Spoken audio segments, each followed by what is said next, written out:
ভালো নয়, প্রচন্ড বাতাস হচ্ছে। মনে হয় এক্ষুনি বৃষ্টি নেমে আসবে। এদিকে ঘরের চালও তো ভাঙা। টুনি, চলো আমরা এ ঘর থেকে রকি আর টুকির ঘরে চলে যাই। টোনা, তুমি ঠিক বলেছো। আমারও তো ভয় করছে। না জানি কখন ঘরের চালটা ভেঙে পড়ে। এই ঝড় বৃষ্টিতে ছেলে মেয়ে দুটোকে নিয়ে কোথায় যাব? মাথায় তো কিছুই আসছে না। টুনি, এসব পরে ভাবা যাবে, আগে এই ঘর থেকে চলো। না জানি কখন বাকি ঘরটুকু ভেঙে পড়ে। দাঁড়াও, ঘর থেকে একটা কাঁথা নিয়ে যাই। ছেলে মেয়ে দুটো নিশ্চয়ই শীত করছে।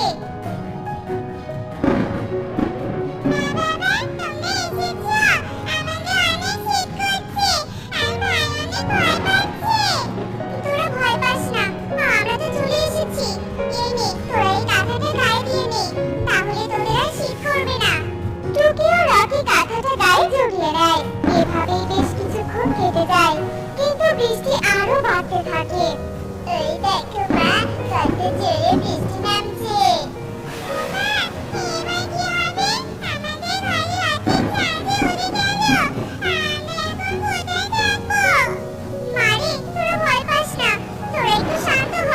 আজ রাতটা না হয় আমরা কালু দাদার ঘরে আশ্রয় নিব। কিন্তু এত রাতে ঝড় বৃষ্টির মাঝে আমরা কালু দাদার ঘরে যাব কি করে? তাছাড়া কালু দাদা যদি তাদের ঘরে আমাদের জায়গা না দেয়, তখন কি হবে টুনি? দরকার হলে আমি কালু দাদা ও কাকুলি দিদির হাত পা ধরবো।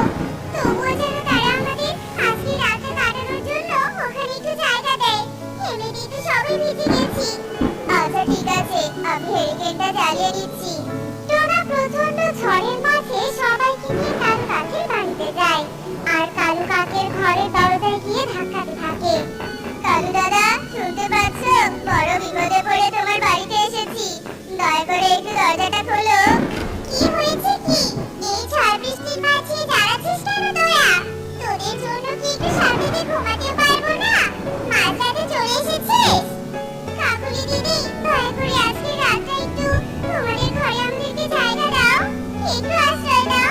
আমাদের ঘরের চালটা বৃষ্টিতে উড়ে গেছে। আমাদের থাকার মতো যে কোনো জায়গা নেই। আমরা তোদেরকে থাকার মতো জায়গা দিতে পারবো না।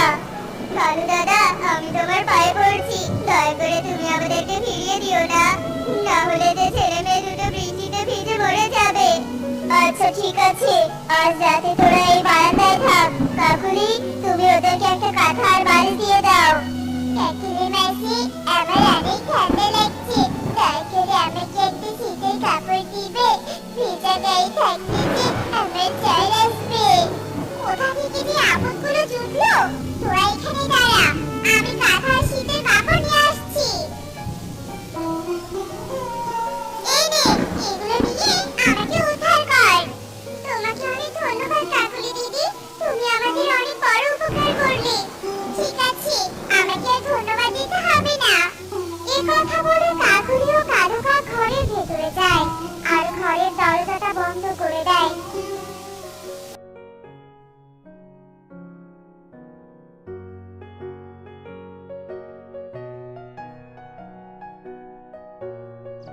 আর কতক্ষণ আমাদের বাড়িতে এইভাবে বসে থাকবি তোরা? আজ রাতে এসে জ্বালাবি না কিন্তু, এই বলে দিলাম। কাকুলি দিদি, আমরা চলে যাওয়ার জন্যই উঠেছি, আর তখনই তুমি এসেছো।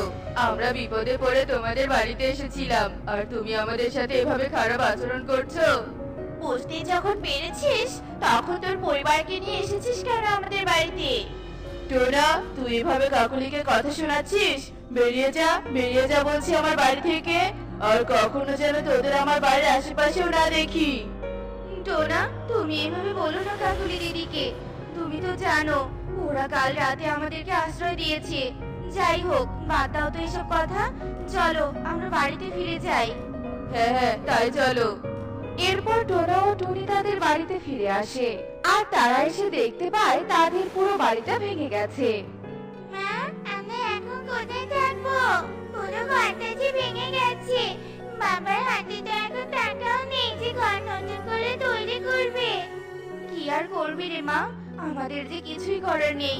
আপাতত ছোট একটা থাকার ঘরের ব্যবস্থা করতে হবে, পরে টাকা হলে বড় করে একটা নতুন বাড়ি বানাবো। কিন্তু মা একটা ঘরে আমরা 4 জন থাকবো কি করে? আর ছোট ঘর বানাতে গেলে তো কিছু টাকার প্রয়োজন। সে টাকা তুমি কোথায় পাবে মা? বনের পাশে একটা কলা বাগান আছে, সেখানে থেকে কিছু কলা পাতা আর জঙ্গল থেকে বাঁশ নিয়ে এসে ঘরটা বানিয়ে নিব। তোরা শুধু আমাকে একটু সাহায্য করিস, কেমন? হ্যাঁ টুনি, আমাদের তাই করতে হবে।